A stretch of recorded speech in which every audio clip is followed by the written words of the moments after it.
this is it's a new scenery too. You know, trying something new with it and everything. So good morning. Good morning. Glad to have you here with us. Yes, thank you for having me. No problem. So our guest is Kim Peavler, excuse me. The executive director of Culture Meets Presence. Yes. Awesome stuff. So we're going to talk about that today and a whole lot of things.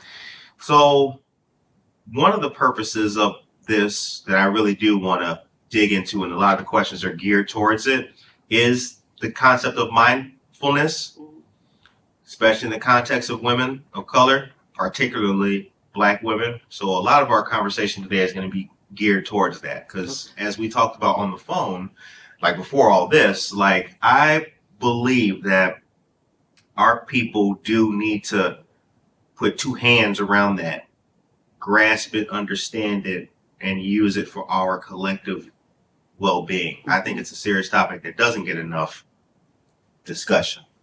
So really want to land our butterfly on that flower today. But to start off with, where were you born and raised? Oh, I was born in Milwaukee. Okay. Milwaukee, Wisconsin. I lived there until I was about 10 years old. Then we moved to St. Louis. So I kind of consider St. Louis home. Okay. I know my Milwaukee family is like, whatever.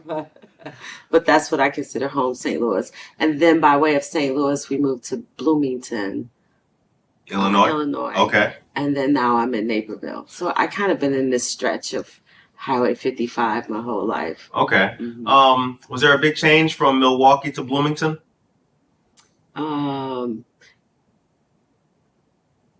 Well, let's see. From Milwaukee to St. Louis, there was a huge change.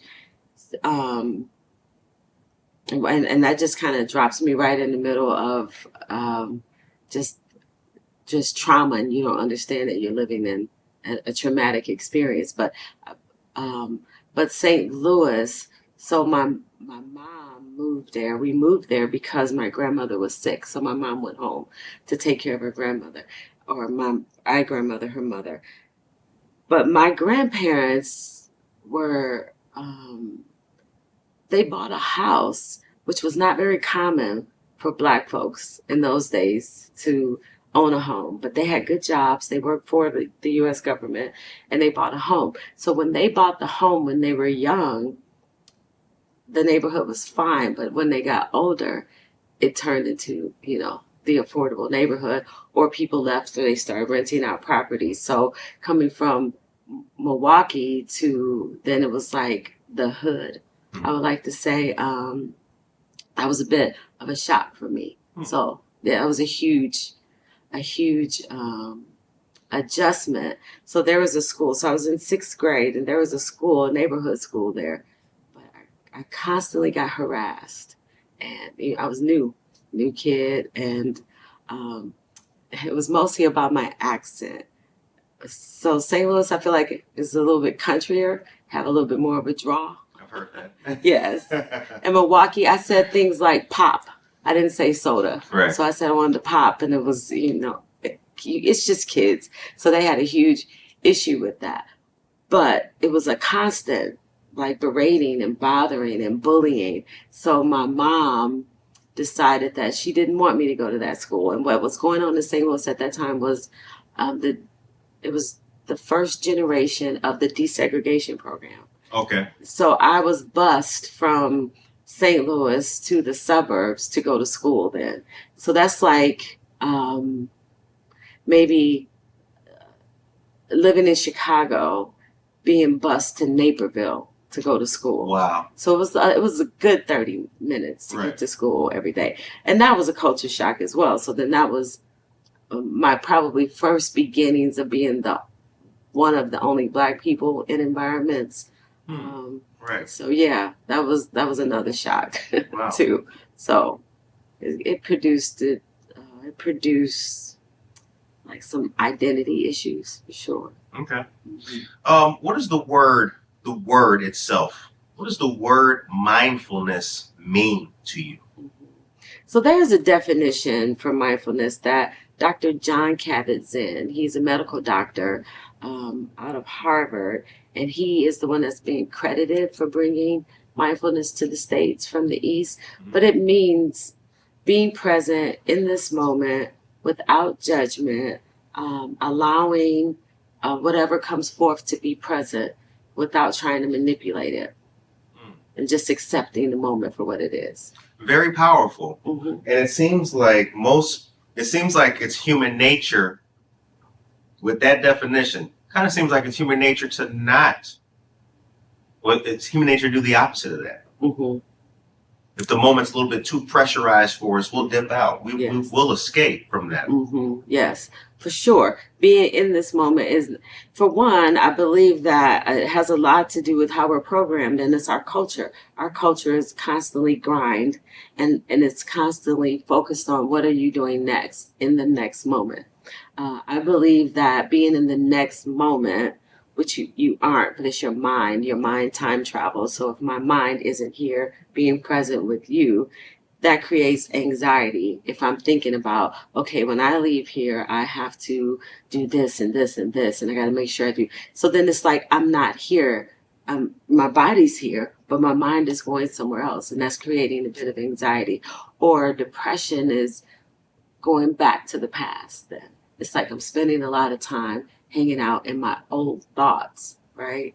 And it's creating some depression of sorts. That's what you can notice that with folks. But being here in this moment is the only thing that's real, and it's the only thing that we have.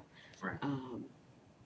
And if this were my last moment, how would I want to show up? Right. Like, can I give all of myself to this moment? And then can I be present with you and allow whatever unfolds to organically do that without a preset of agenda? Because sometimes we could be in the moment, but we're manipulating it with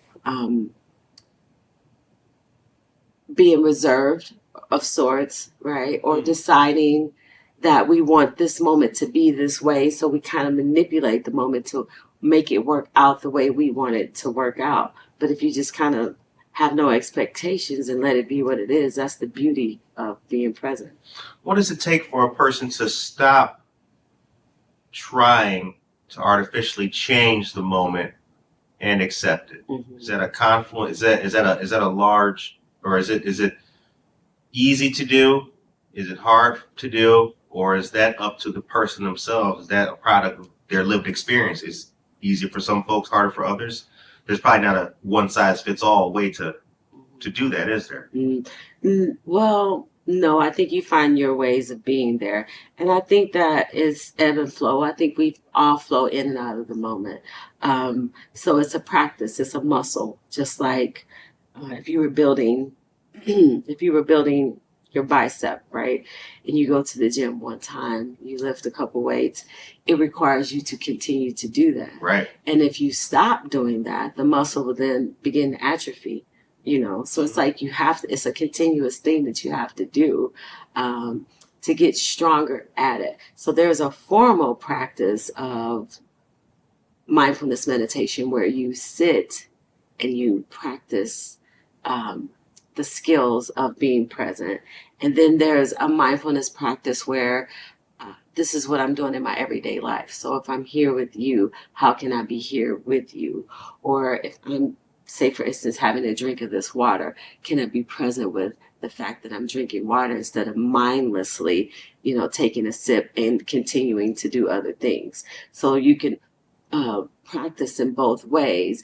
But typically, the formal practice strengthens what you do in your informal practice, in your everyday practice. The formal practice strengthens the informal. Mm-hmm. Tell us about Melanin Mind LLC. Mm-hmm. So Melanin Mind is it's a lifestyle company. It's a mindfulness lifestyle company for Black women, where we teach Black women the art of being present as an antidote to stress. I like that. Now, I want to unpack that. The art of presence as an antidote to chronic stress. For anyone watching who is a novice to the subject of mindfulness, that may seem like a lot. So let's make that easier for folks to digest. The art of presence. Let's take that. What is the art of presence? So how I choose to approach it is in a way that is digestible for Black women. Okay. So right now, mindfulness has, when people think of mindfulness, it has a lineage to Buddhism. Right. Or, yeah, let's just stick with that. So it has a lineage to Buddhism. So asking a Black woman who typically have a strong foundation in Christianity to sit maybe in a room with your legs crossed and I mean, there's different forms of Buddhism, but maybe chanting or lighting an incense or something like that is like, no, that's not going to happen typically. So I just created a way or offered opportunities for Black women to be in the moment. And like I said, like maybe drinking this water, right? Things that you do every day, practical everyday things, but it's done in an artful way because you begin to pay attention to it. And then that's where the beauty of it is. It's like you have been drinking water for your whole life, but until you really pay attention to it, until you really be one with the water and understand what it's doing to you and then experience that, it's just a passive activity that you do. But you can bring that beauty and that art to every single thing that you do if you allow yourself the moment to be present with it, right? And that is your antidote to chronic stress. Mm-hmm. Okay. Mm-hmm. Yeah, that's a way in. Okay. Okay. What does chronic stress do to people? Or what is it doing to people who are suffering from it, going through it, or whatnot? So for Black women, it's one of the biggest morbidity and mortality. It increases the morbidity and mortality rate for Black women. So it looks like diabetes, heart disease, hypertension, anxiety, and depression. All of those things have a link to chronic stress. So there's other factors as well, like systemic oppression, racism, right, discrimination, and those things we can definitely work to change those things. But in the meantime, those are a reality that we're living with, and we may experience that.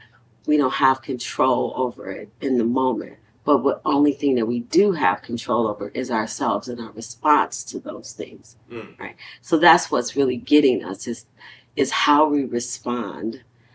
Or I want to say in a lot of Black women's cases is how we are not responding to it. How we are not responding. Right. It's our strength, you know.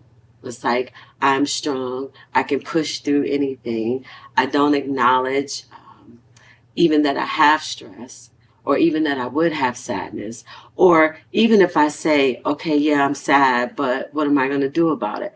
These things still need to happen. I still need to take care of my mom. I still need to take care of the kids. Somebody got to do the grocery shopping, whatever it may be, whatever task. I have this going on in the community. The church members need me to do this. We don't allow space for our emotions, right? And not just Black women. It's very evident in our culture that we don't allow space for emotions. And some people are like, emotions is like, it's for women, or it's something that you don't want to express. But it's a part of who you are, you know? And then we create a hierarchy of what emotions we want to express. Because what if I said to you, or what if you decided that I'm just never going to laugh again?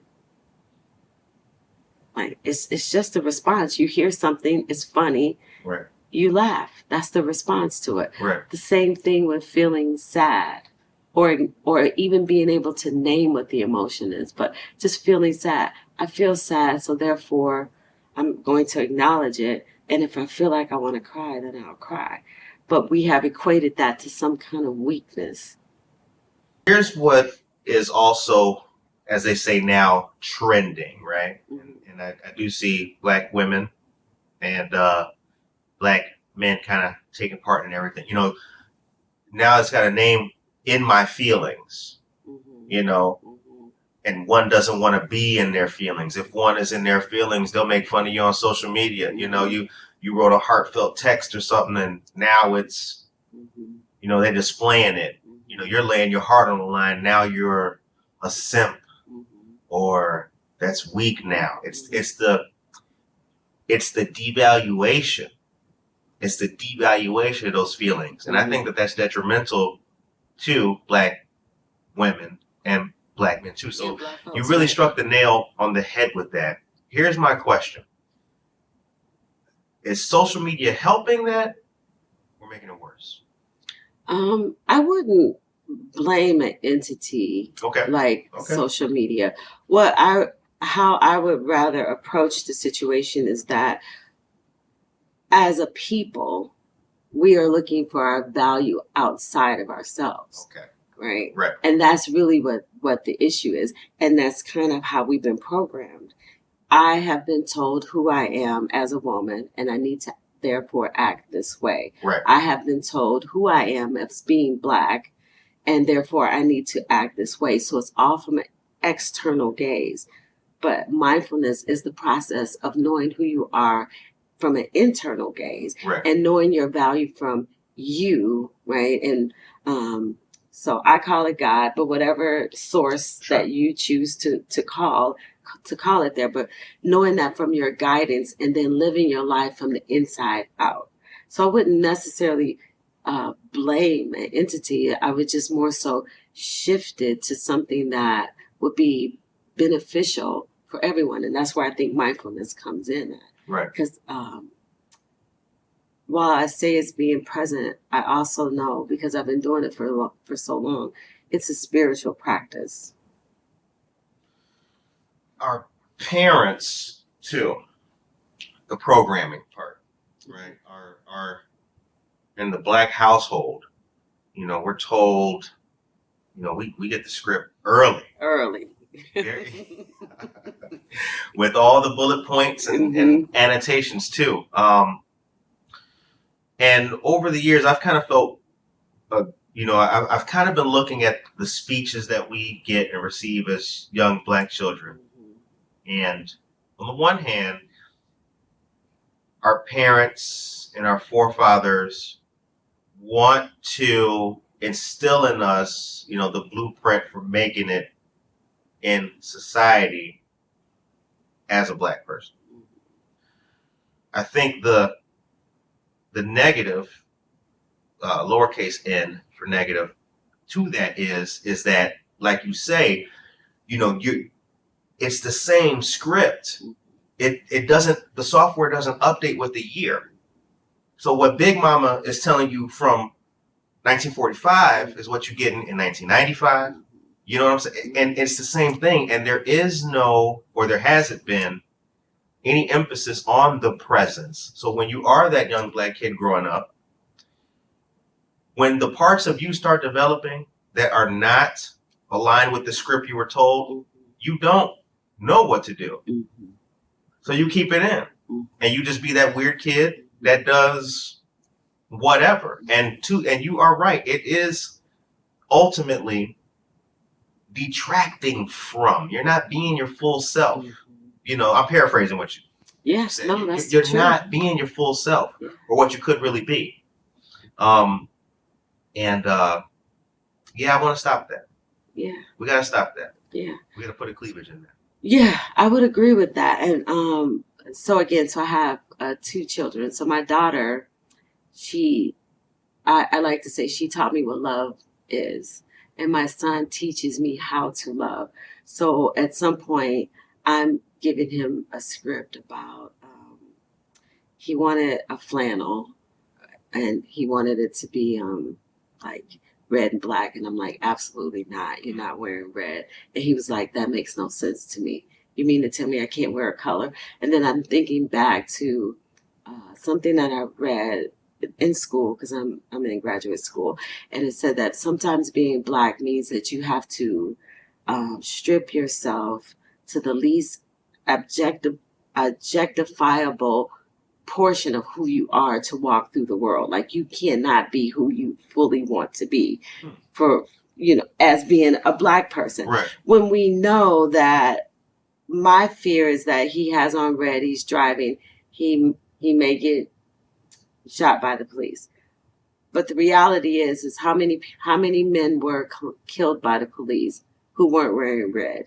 Right. So it's like I'm making you the problem and you need to fix it, right? Right. You don't need to show up who you are because someone else will bother you. It's the same thing with women and maybe with rape, right? It's like, don't wear those clothes, don't be in this spot, Sure. don't do these things. But it's the person who's doing it to you, but you're focusing on me and what I need to wear. When we know that you see in other countries and you see here that women who are fully clothed are still victims of rape. Right. So I guess what I'm saying is like, it's a matter of having the courage to live your life and not in fear of what could happen to you. I think that I'm not saying to dismiss what may be common sense for you or dismiss your intuition of what doesn't feel right and just to walk into any situation that way. Right. Don't dismiss that, but continue to live your life in understanding that it's not the longevity of the life. It is the expansion of it that you want to live. So we think I want to be here till I'm 105, but that's just length. If you haven't lived your life or if you've been living it in fear, it's kind of like having the furniture with the plastic on it or a car that you never drive. Like, yes, I've had this car now for 72 years and it has 72 miles on it. Okay, that's great. But did you enjoy it? Right. Do you know? Right. So it's like, how can you have the courage to enjoy and live the life that you've been given? So going back to that script,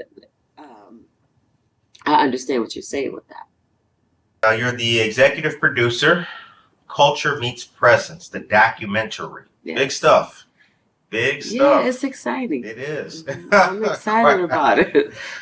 What's the process been like? The creative process, and then we're going to talk about the team and how things have been received. Mm-hmm. So what's the process been like of actually creating a documentary? So the process is kind of still being in pre-production mode. Okay, right. So what Culture Meets Presence is an 8-week program that is kind of linked to Melon Mind is an 8-week program that I created that's culturally appropriate and culturally sensitive for Black women. And Culture Meets Presence is the visualization of that creation, of that 8-week course that I created. So it was the matter of creating the course. And for the film, then I invited expert therapists to come in and speak about racism, to speak about emotional health, to speak about mindfulness. We do comedic yoga. So I have a comedic yoga teacher that's coming in and talking about some of these ancient traditions of yoga. Because when you think of yoga and when you think of mindfulness, well, when you think of yoga, you think of Southeast Asia. And when you think of mindfulness, you think of Asia, right? But again, what's problematic is that those things have been here for a long time. You just don't hear about them from the African tradition. So comedic yoga has been around for decades, centuries even. Right. And mindfulness has been there as well. It's just not called mindfulness. That's our word. But being present in the moment, I like to say that it has no proprietorship. And it's not owned by any religion, any philosophy, or any creed, right? It belongs to you and it belongs to me, and we deserve to be here in this moment. So it's, I talk about some of those ancient concepts and I bring them forth with the understanding that, like, your history, because America wants you to believe that your history as a Black person began with slavery. And we have a rich lineage, beyond that. So it's just a matter of tapping into it and bringing it front and center so you understand that you were doing these things before. Right. And just right now, we just kind of have forgotten, or other things have been passed on for that. And we also talk about the economics of the importance of keeping Black dollars in our community for as long as we can. Again, building community, right? I find that to be important because first we start with understanding who you are from an internal gaze, right? Within a community of Black women, within the bigger community of the world. But that value that you see from the inside, then you begin to support that from the outside. Because sometimes I think as Black folks, we are still aspiring to whiteness as the standard for greatness. Right. And it's like it's time that we begin. It's nothing wrong with whites being great. I'm not saying that. I'm just saying it's time for Black folks to see that they are great, right? Right. And knowing our contributions to this world. And sometimes we don't see that. And you can just tell with the things that we choose to adorn ourselves with. Yes. Yes. Or, maybe the neighborhoods we want to live in, or even the education that we think that we can get. Like one school, a predominantly white school, maybe in some folks' eyes better than a HBCU of sorts. So we talk about that. And then we also talk about the connection to food, which again, I think that food is medicine. So like most things, we are disconnected from our food and where it comes from. So at some point we visit a urban agriculture farm, and again, we begin to see, because sometimes you think this cucumber just showed up, in Jewel for you, but you don't know what that was. You don't know where that was and where it came from. You don't know anything about that. And it's like, once you begin to have a connection to something, then I believe that you can be with it in a way. It's like, well, where did this come from?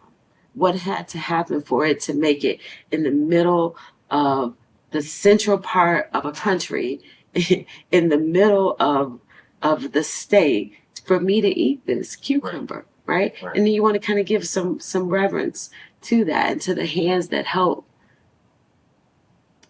To the hands that help nurture you. The hands that help nurture you. Mm-hmm. I'm going to circle back to what you're talking about, the vision and the perception. You are right about that. I've met so many people, Black men and women over my life who, to your point, that is their bar that they're trying to measure up to is and sometimes they're overlooking their own talents. Mm-hmm. It's like, I know brothers who could run the football better than Brett Favre. I mean, it's man, all the greatness that is inside of you, and all the great opportunities that you could have. Don't limit yourself by what you perceive as being success. Mm-hmm.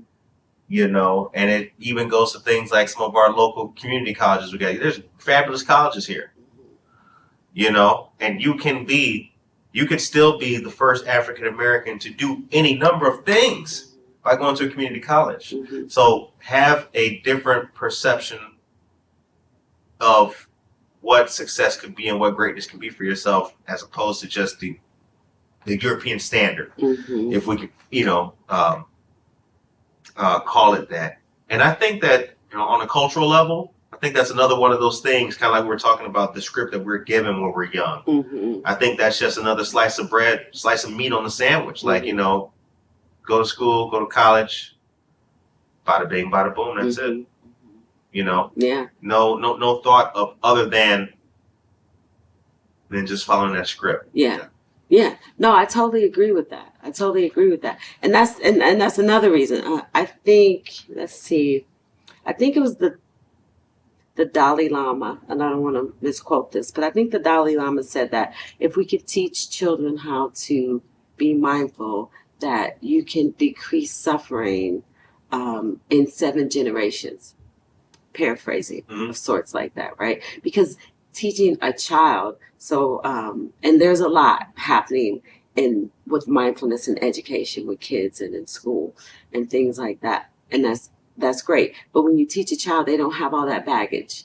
Then at that point, that they have to unlearn. Right. But when you start early on, that understanding where your value comes from, and you decide then how you want to move forward and live your life, it's a little easier to do it from there. But when you get to be my age, then it's a little harder and to do that, because you have to unlearn a lot, and you have to question what's really truthful. And that's really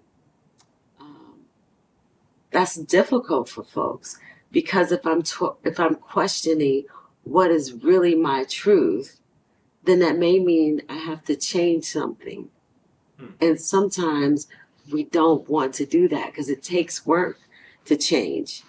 It doesn't take much work to stay the same, right? Because you're kind of already in the discipline of being that way. Right. But to change it, it requires some work. Let's talk about the team. Okay. Who's on our team for the documentary? For the documentary, so we have Brandy Reed. She is the director of the film, and Brandy, her company is called Lakeshore High, and it's a production company as well. So she is the director, and she is doing the productions. Then our creative director is Michael Moore, and our sound engineer is Romel Moore. Okay. And that's our crew.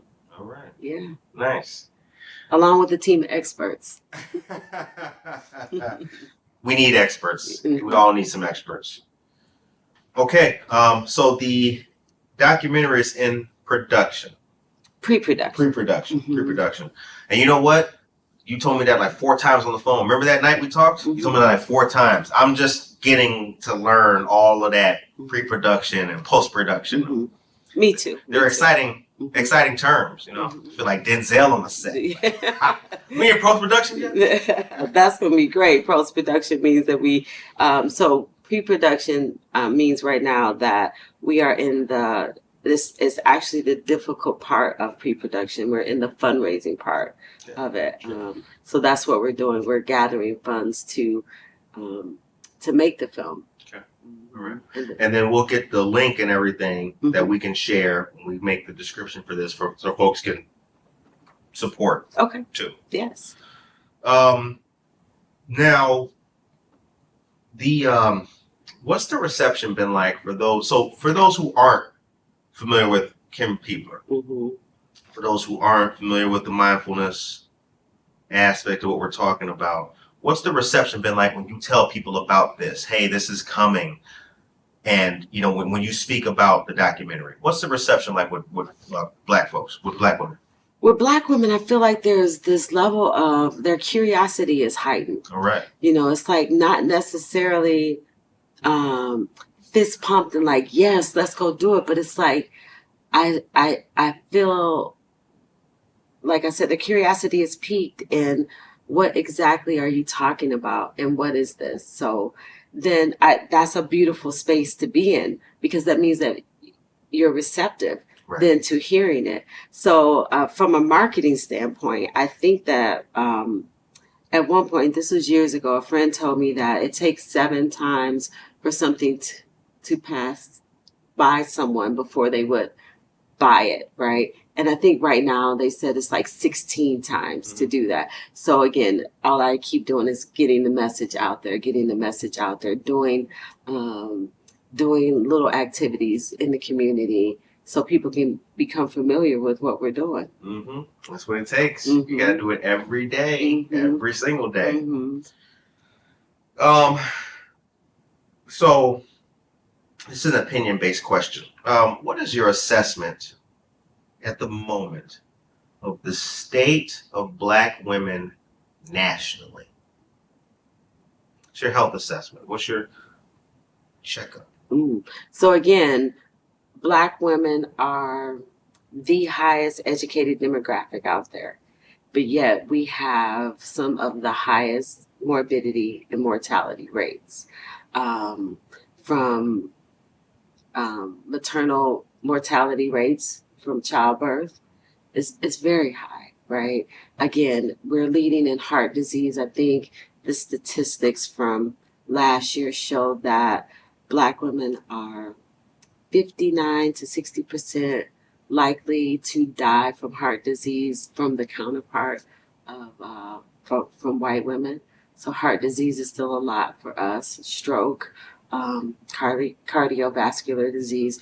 We're still leading in those fields, even in cancer, Right. as well. So, yeah, it's high. It's high. Our health disparities are high. And while I link that to our education level, because it's just letting you know that you can't educate yourself away from it. No, you cannot. It takes a level of work of sorts, right? And everyone knows you need to do some things for your body, like give it water, move it, make sure it gets enough rest. But it's the sustainability at which we do that. It's like, can you do that for the long haul? Or are we doing that just for, we're going on vacation, Right. or, for just a little duration of time? Can you make that a lifestyle for yourself? I found out that we have another mutual friend besides Mr. Noah Gabriel Giblin, Yvonne Boos.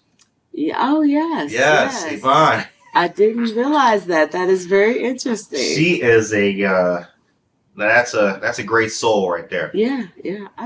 I feel her energy. So we met a couple times, but I just did an interview with her, but I feel her energy. She's like a powerhouse. She is. Mm-hmm. She is. I felt it with her when I met her too. Mm-hmm. I was enthralled by her whole ism was just incredible. Mm-hmm. And you know what I liked, what I did like about Yvonne though, and this is really a personal thing with me, because I told you, when the camera was off, like, but I want to do this my whole life.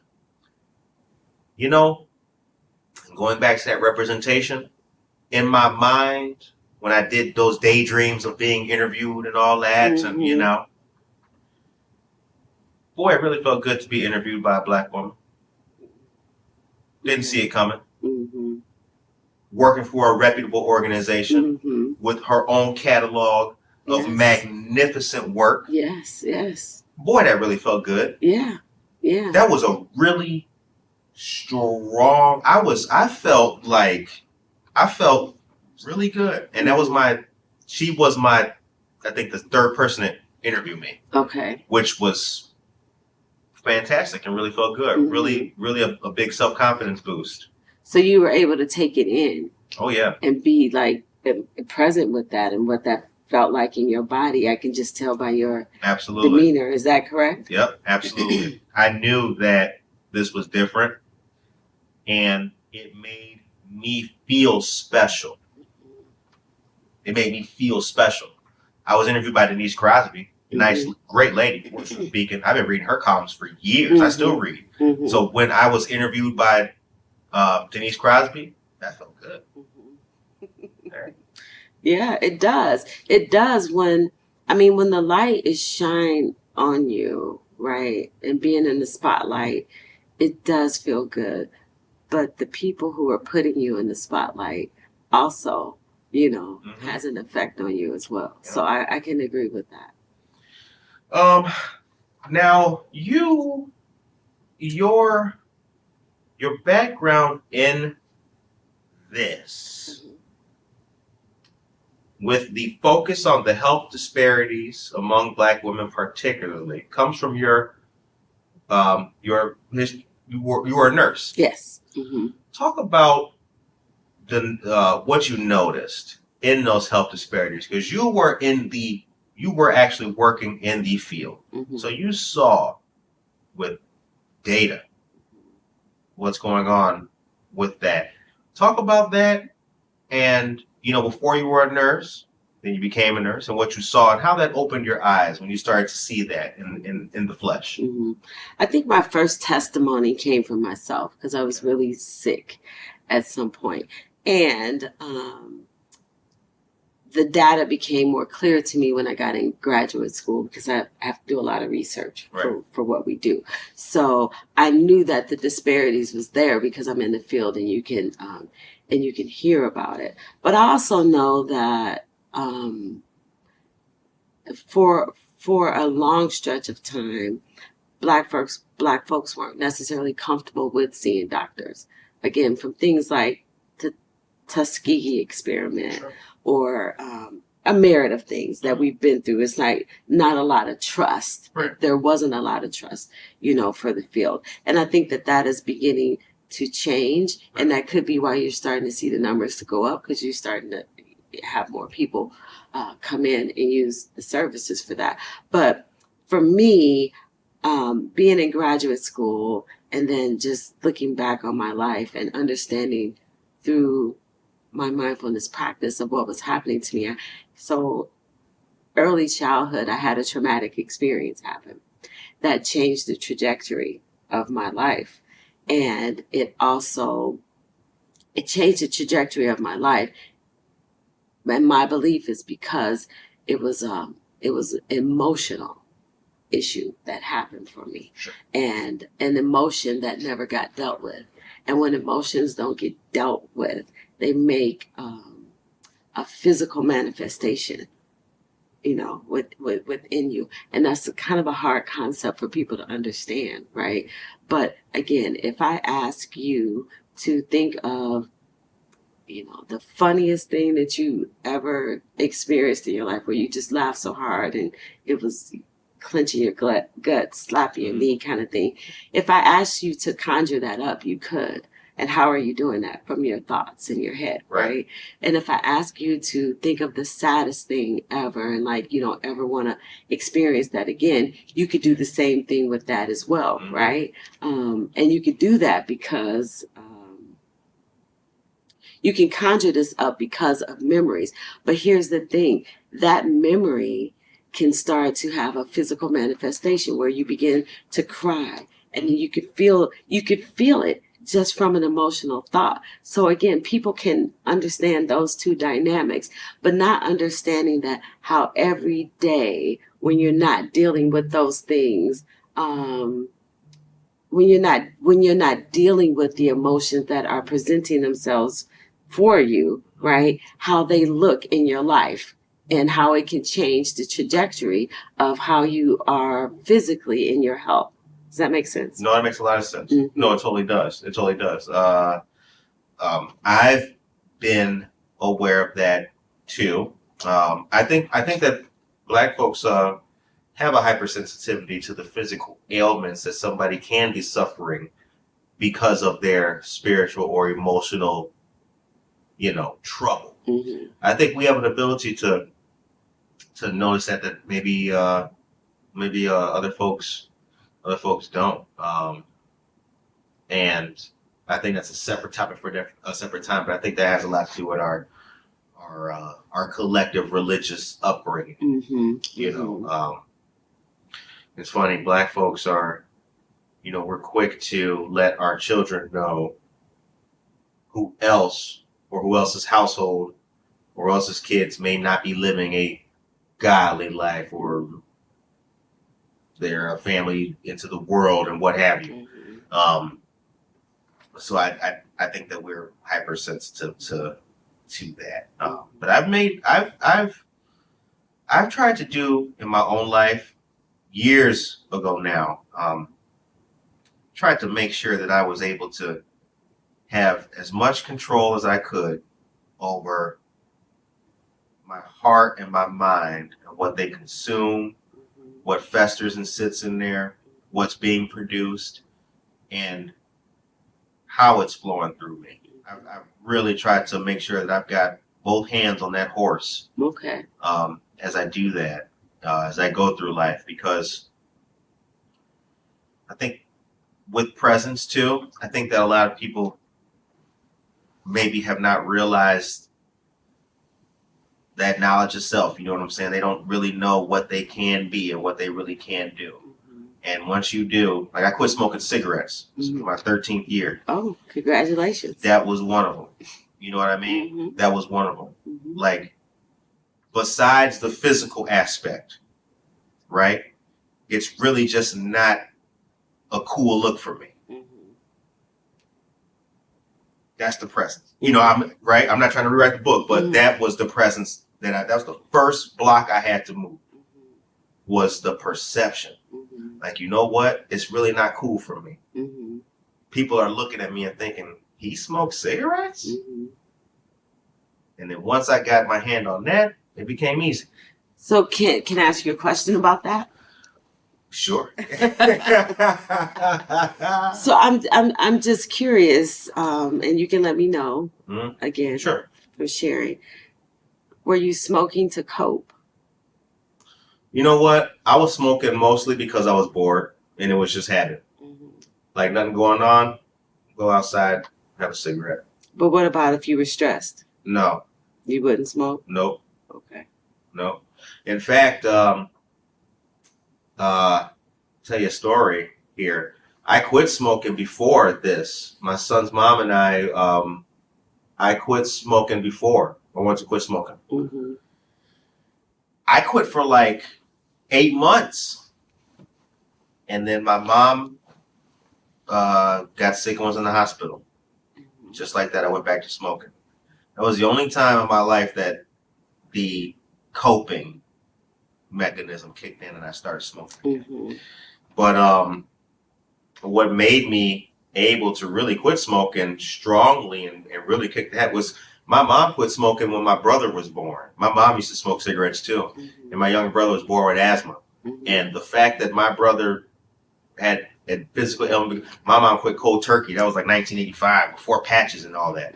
So I've been conscious of the fact that my mom could do it. I could do it. And it makes me feel good to have done. So, you know, no, I never did. I did it because I was bored. That was it. Which made me also realize the futility of it all. But and then your mindset to do that as well. Mindset is huge. Mindset is. All right, so next question. What's wrong with the world and how can we fix it? Thought I'd start with something easy. You know? Yeah, I'm going to just spit this out for you too. I think there could be a merit of issues that's happening in the world. Sure. And what's happening in the world, this is my opinion. It's a reflection of who we are as individuals and then what we project out into the world. Again, so this world is a human construct. We created it, right?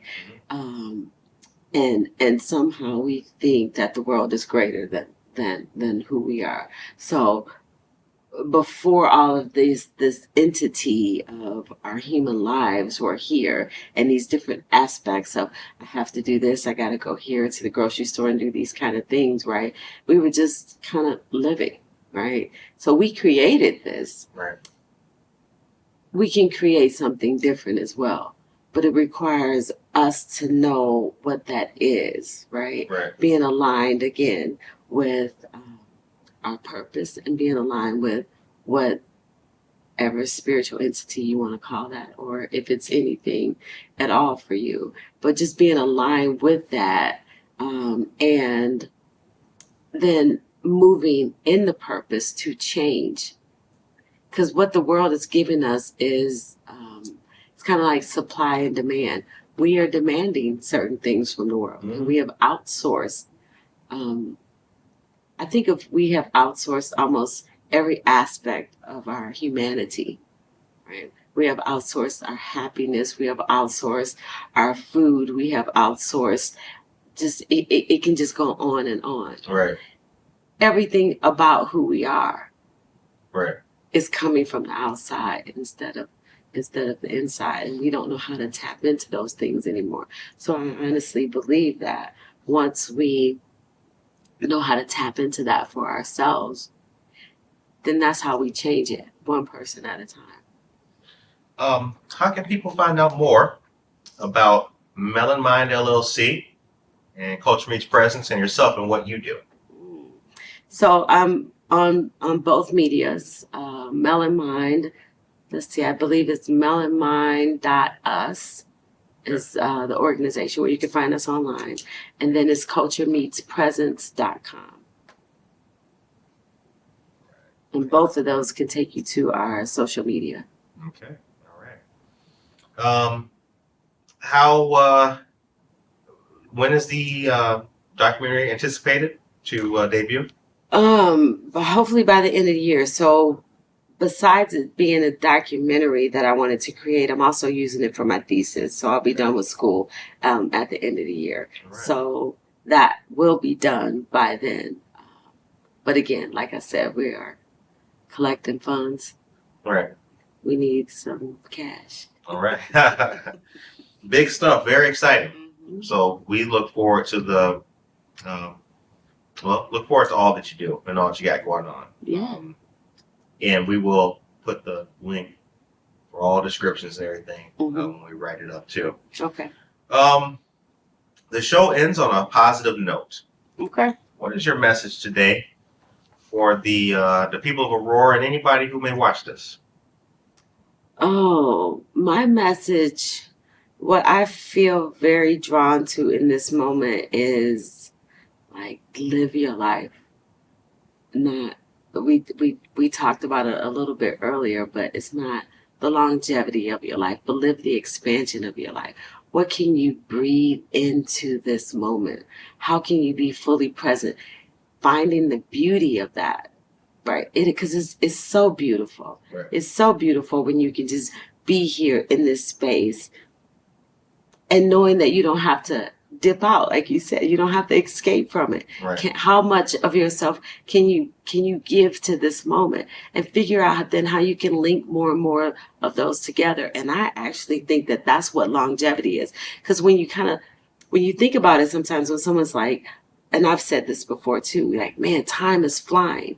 But it's flying because we're not paying attention. Right. And the more that you are in the moment, like, man, I gave so much to that moment. Oh, now I'm doing the same thing again. It gives you a little bit of longevity. So just learn how to live the expansion of your life. Learn how to live the expansion of your life. Mm-hmm. Words of wisdom from our friend Kim Peavler, the executive producer Mm-hmm. of Culture Meets Presence. Yes. We appreciate you very much coming on here and talking to us today. Very much. And we will be happy to shout out and highlight any work that you do. For all of the listeners and viewers, we appreciate you guys. Be blessed. Take care of yourself and each other.